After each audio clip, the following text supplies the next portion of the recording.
Hey guys, Aaron here. This is my Schulz of America air compressor that I just bought recently, and it has gone through at least 8 hours of runtime. That's recommended break-in time for the first oil change. So let me show you how to do the oil change on an air compressor. As you probably know, a lot of air compressors are oilless and you don't need to do that maintenance, but dead giveaway is if yours has a sight glass and you can see the oil.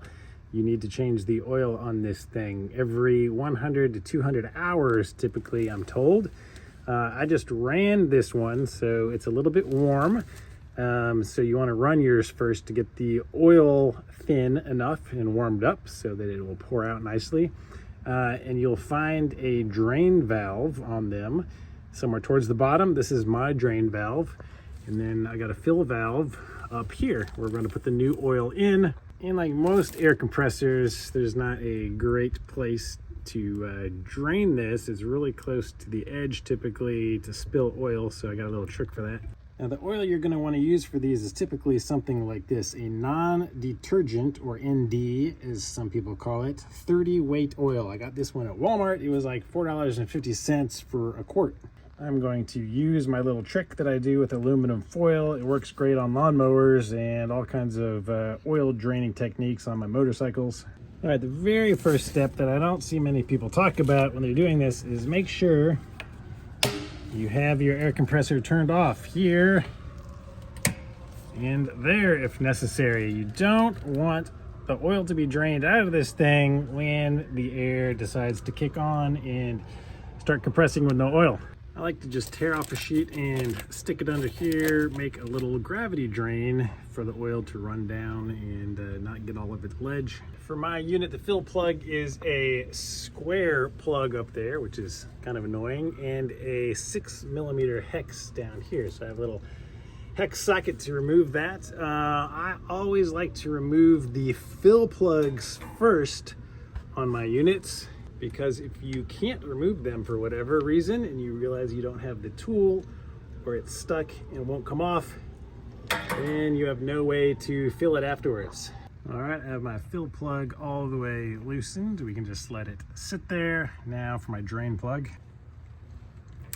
I just use my ratchet, get it started. And then when you have it removed, it's gonna start pouring out and you can direct this wherever you want it. That's what happens when you try to film and do work at the same time, but it's working well. All right, once all the oil has been drained, tighten the plug back up.